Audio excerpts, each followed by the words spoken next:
नमस्कार दोस्तों, आप सभी का एक बार पुनः मेरे YouTube चैनल पर बहुत बहुत स्वागत।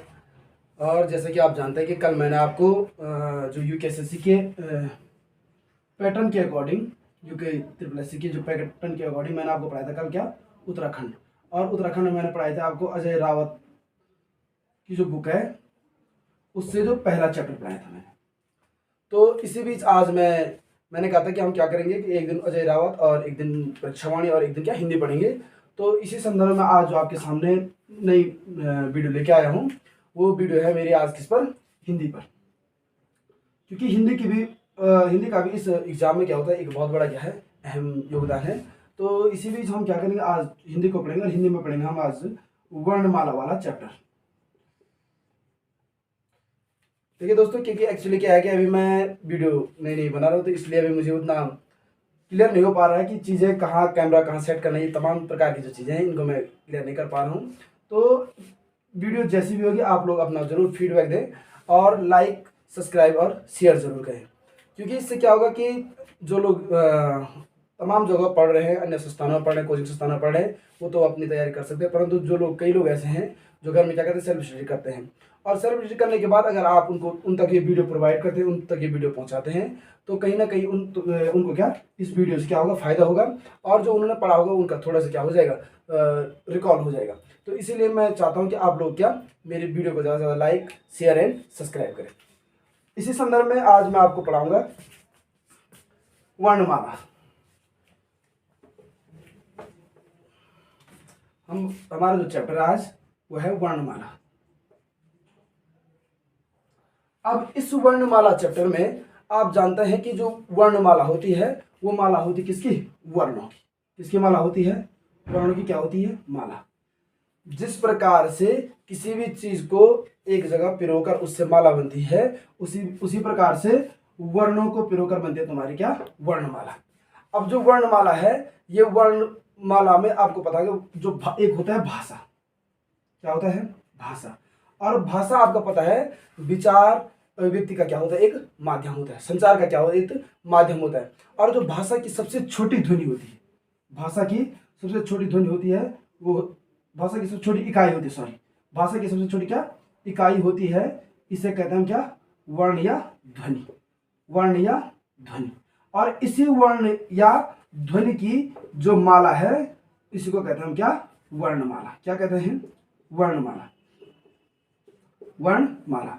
अब देखो, ये बेसिकली कक्षा 6, 7, 8 से क्या हम इसको क्या पढ़ते हुए आए हैं।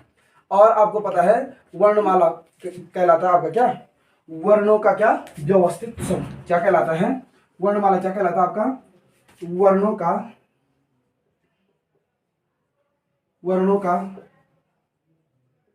व्यवस्थित समूह। क्या कहलाता है आपका, वर्णों का व्यवस्थित समूह कहलाता है आपका क्या, वर्णों का व्यवस्थित समूह कहलाता, वर्णों का व्यवस्थित समूह आपका कहलाता है, वर्णों का व्यवस्थित समूह आपका कहलाता है वर्णमाला। वर्णों का व्यवस्थित समूह वर्णमाला कहलाता है। वर्णों का व्यवस्थित समूह क्या कहलाता है आपका, वर्णमाला कहलाता है।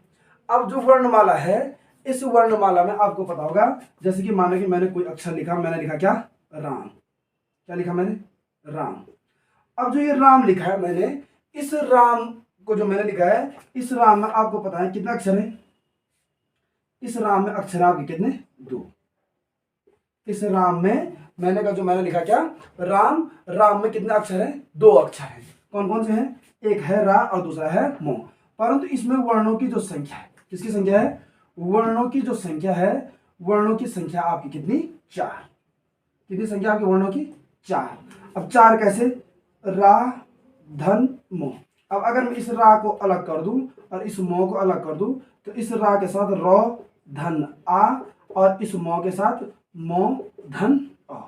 मतलब अर्थात कहने का अर्थ है, यहां पर तुम्हारे क्या है, 2 अक्षर हैं और 4 क्या है, वर्ण हैं। और इसी को कहते हैं हम क्या, वर्णमाला।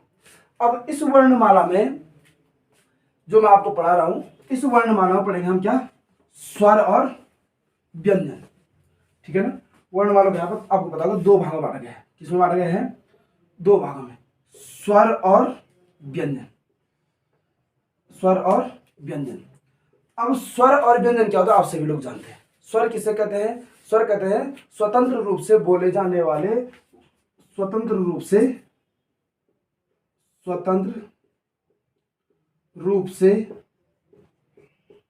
बोले जाने वाले, स्वतंत्र रूप से बोले जाने वाले वर्ण, स्वतंत्र रूप से बोले जाने वाले वर्ण क्या कहलाते हैं? आपके स्वर कहलाते हैं। क्या कहलाते हैं? स्वतंत्र रूप से बोले जाने वाले वर्ण क्या कहलाते हैं? आपके स्वर कहलाते हैं।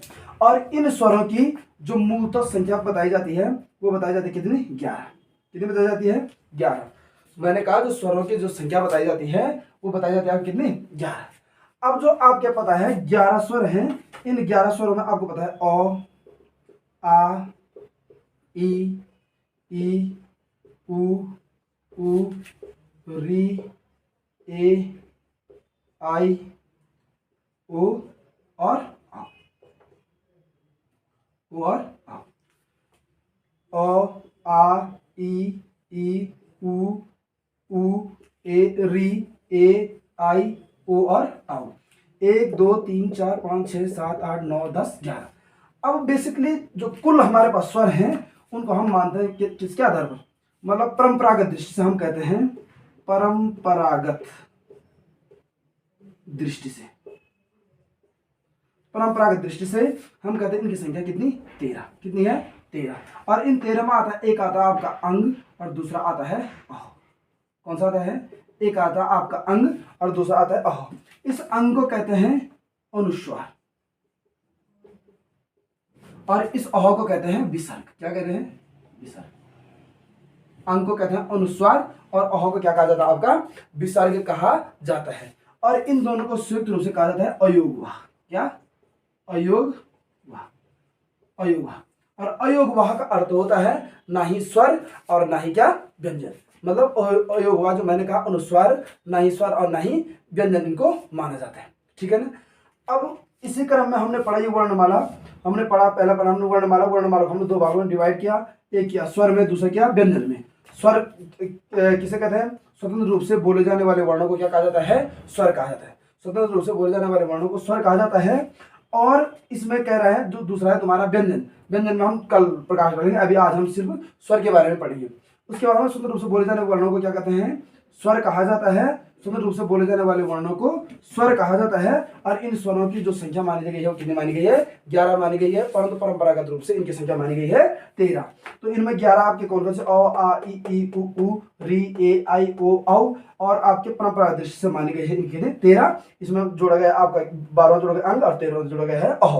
अंग हो गया आपका अनुस्वार और अह हो गया आपका क्या? विसर्ग। और इन दोनों को कहते हैं अयोगवाह, अर्थात अयोग मतलब किसी के साथ योग नहीं, मतलब ना ही स्वर और ना ही व्यंजन। तो ये आपके क्या थे? वर्णमाला का हमने थोड़ी बहुत क्या किया था? वर्गीकरण किया था। अब पढ़ेंगे हम क्या? जो स्वर है आपके वर्णमाला में पढ़ेंगे हम आपके क्या? वर्णमाला में देखो दोस्तों, वर्णमाला में पढ़ेंगे हम क्या? आपके स्वर। क्या पढ़ेंगे? स्वर। अब इन स्वरों को भी हम, इन स्वरों का भी क्या किया हमने? वर्गीकरण किया। क्या किया? वर्गीकरण।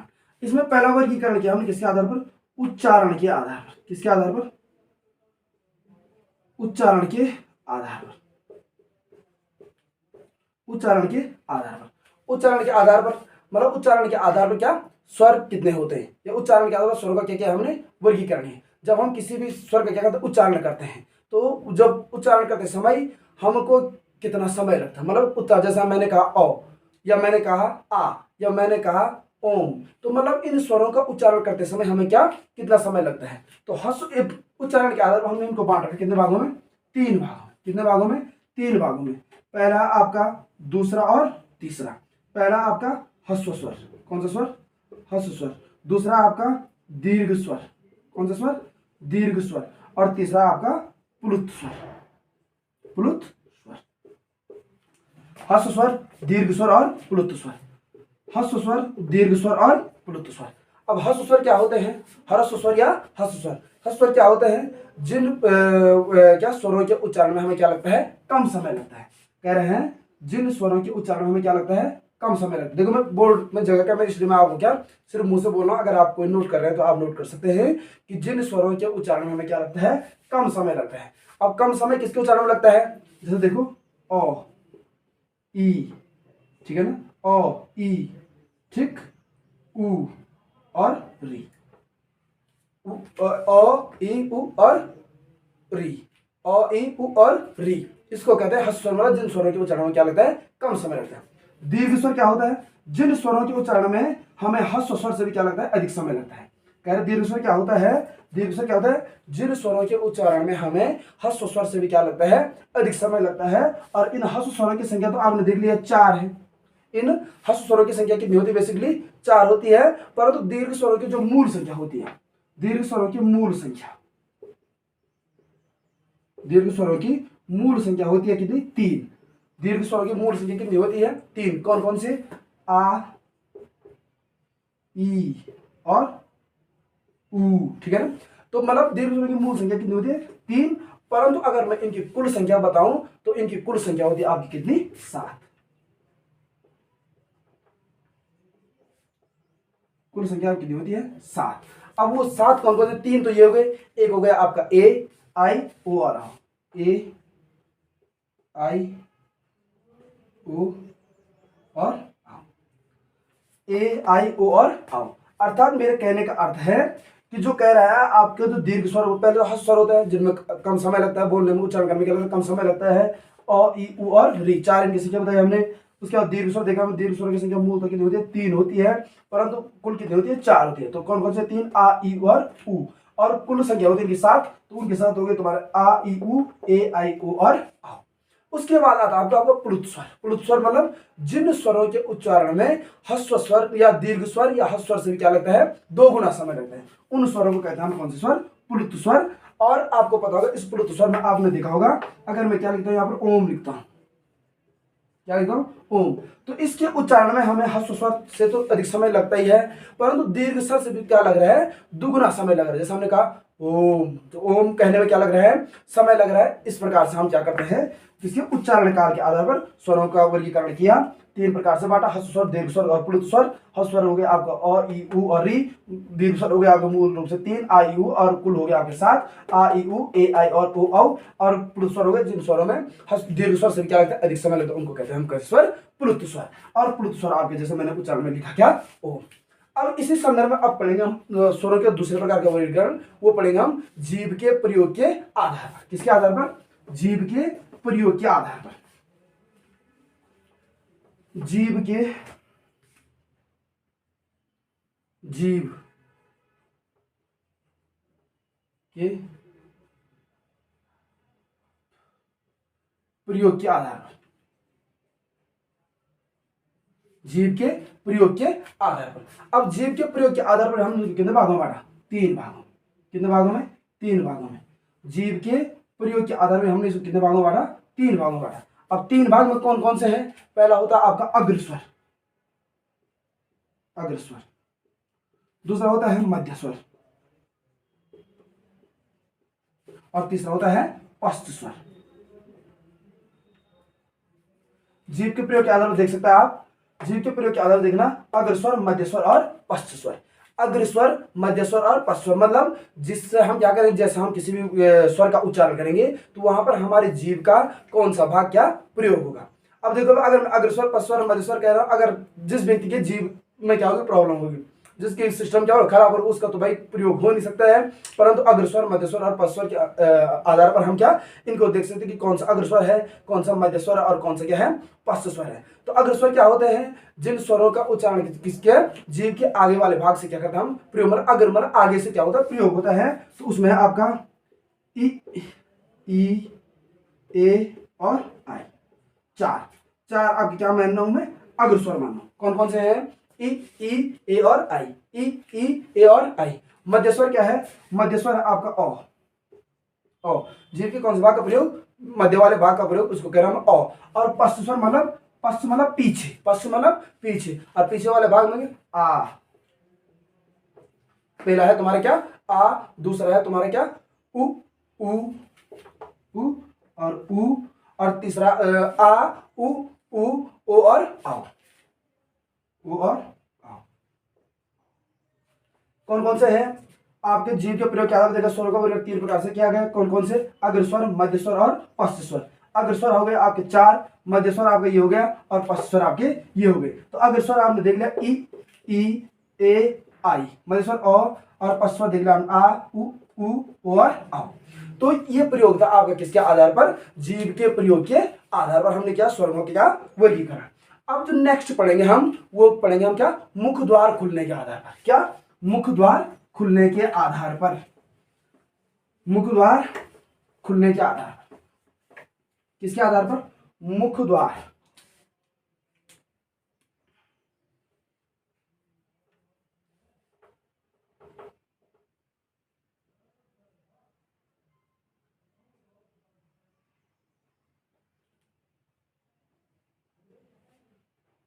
मुख द्वार खुलने के आधार पर।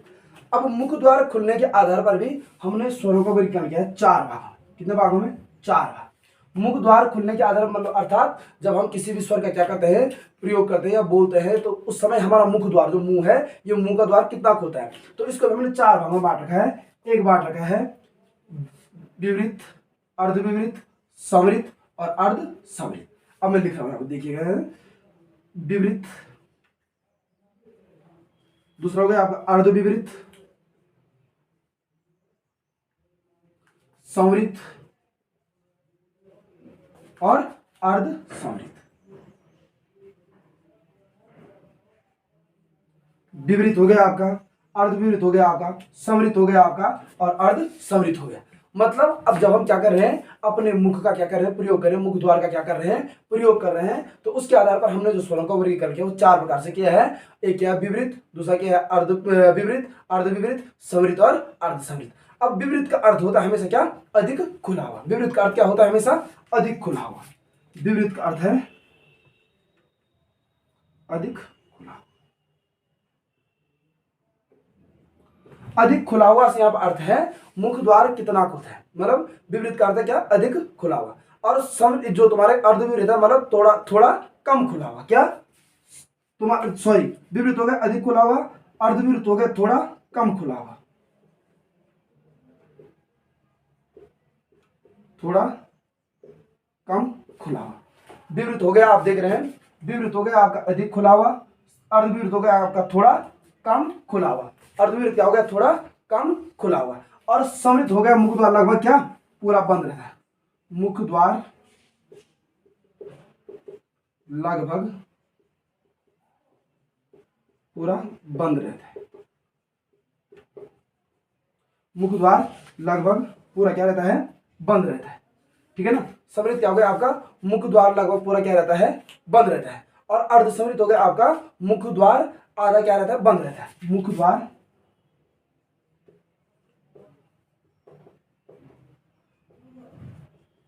आधा बंद रहता है। ठीक है ना। देखिए हमने मुख द्वार खुलने के आधार पर स्वरों का जो वर्गीकरण किया है वो 4 प्रकार से किया। कितने प्रकार से किया है, 4 प्रकार। ध्यान से सुनिएगा, 4 प्रकार से किया है।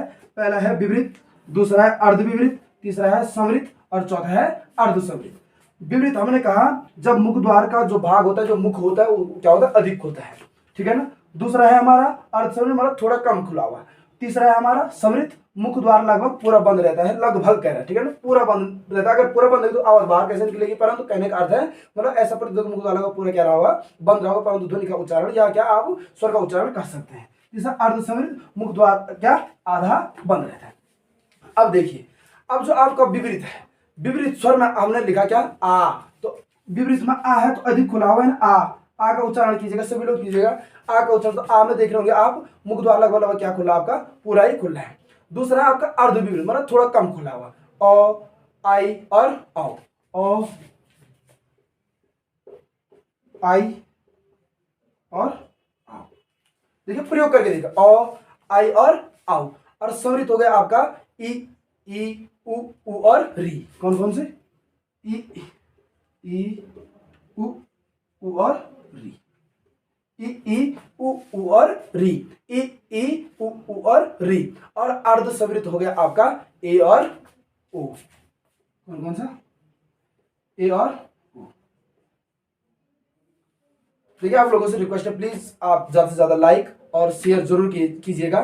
ठीक है ना, और चैनल को सब्सक्राइब भी कीजिएगा। आपको बहुत फायदा होगा इन वीडियो से, मैं बता रहा हूँ। मैंने सोच रखा है मैं कंटिन्यू इसको क्या आगे करता रहूंगा। तो ये पर हमने किसके आधार पर, मुख द्वार खुलने के आधार पर हमने क्या किया, स्वरों का क्या किया, वर्गीकरण किया। अब जो नेक्स्ट आता है हमारे पास स्वरों का वर्गीकरण, ये समझ गए होंगे। मुख द्वार खुलने के बाद स्वरों का वर्गीकरण 4 प्रकार से किया गया है, विवृत, अर्धविवृत, संवृत और अर्धसंवृत। विवृत क्या होता है, जिसमें मुख द्वार अधिक खुला हो। अर्धविवृत क्या होता है, जिसमें मुख द्वार थोड़ा कम खुला हो। संवृत क्या होता है, मुख द्वार लगभग पूरा ही बंद रहता हो। और अर्धसंवृत क्या, मुख द्वार आधा बंद रहता हो। अब इसमें देखा तुमने लिख दिया है मुख द्वार थोड़ा कम खुला हुआ। अच्छा, इसमें अधिक खुला हुआ में देख लो, विवृत में आ, अर्धविवृत में ओ, आई और औ, और संवृत में ई उ और री, और अर्धसंवृत में ए और ओ। तो मेरे कहने का अर्थ है ये इतना आपका क्या हो गया पूरा, किसके आधार पर हो गया, मुख द्वार खुलने के आधार पर स्वरों का हमने क्या किया, वर्गीकरण किया।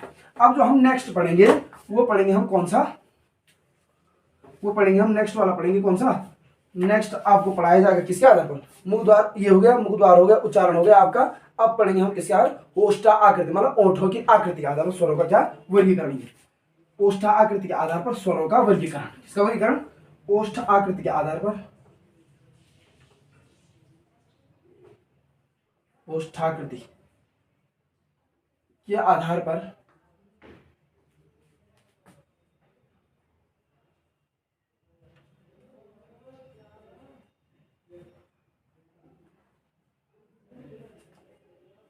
ओष्ठाकृति के आधार पर किसका वर्गीकरण, स्वरों का वर्गीकरण। और ओष्ठाकृति के आधार पर हमने स्वरों का वर्गीकरण कितने प्रकार से, 2 प्रकार से। कितने प्रकार से, 2 प्रकार से। एक होता है वृत्तमुखी, एक हो गया तुम्हारा वृत्तमुखी, और दूसरा हो गया अवृत्तमुखी। वृत्तमुखी और अवृत्तमुखी मतलब जिन स्वरों का उच्चारण करते समय हमारे होंठ क्या हो जाते हैं, गोलाकार हो जाते हैं। उच्चारण करते समय क्या हो जाते हैं, होंठ गोलाकार होते हैं, ठीक है ना। जिन स्वरों का उच्चारण करते समय हमारे होंठ क्या होते हैं, गोलाकार होते हैं। और अवृत्तमुखी मतलब, अवृत्त मतलब वृत्त नहीं बनेगा, तो उसको कहते हैं क्या, अवृत्तमुखी। तो यहां पर होंठ क्या नहीं होंगे आपके, गोलाकार नहीं होंगे। होंठ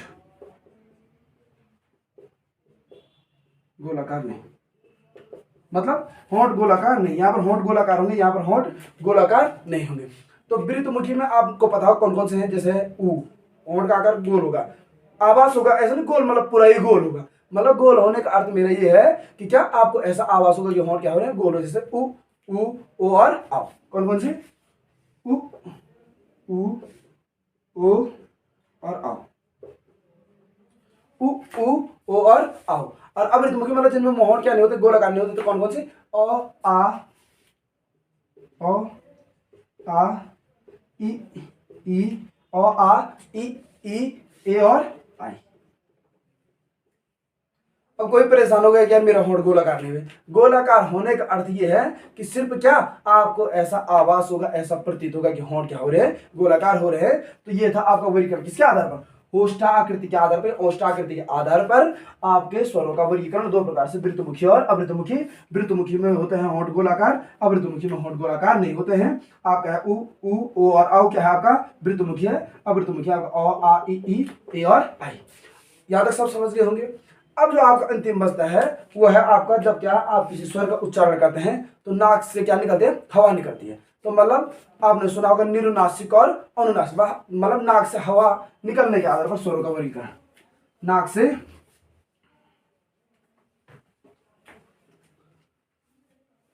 से हवा निकलने के आधार पर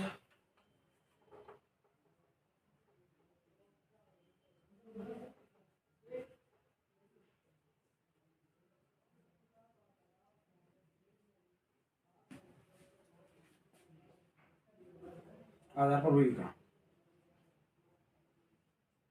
नाक से हवा निकलने के आधार पर क्या हमने क्या, स्वरों का क्या वर्गीकरण। इसमें भी क्या हमने कितने प्रकार से, 2 प्रकार से। कितने प्रकार से, 2 प्रकार से। एक होता आपका निर्नुनासिक, निर्नुनासिक, और नेक्स्ट होता आपका अनुनासिक।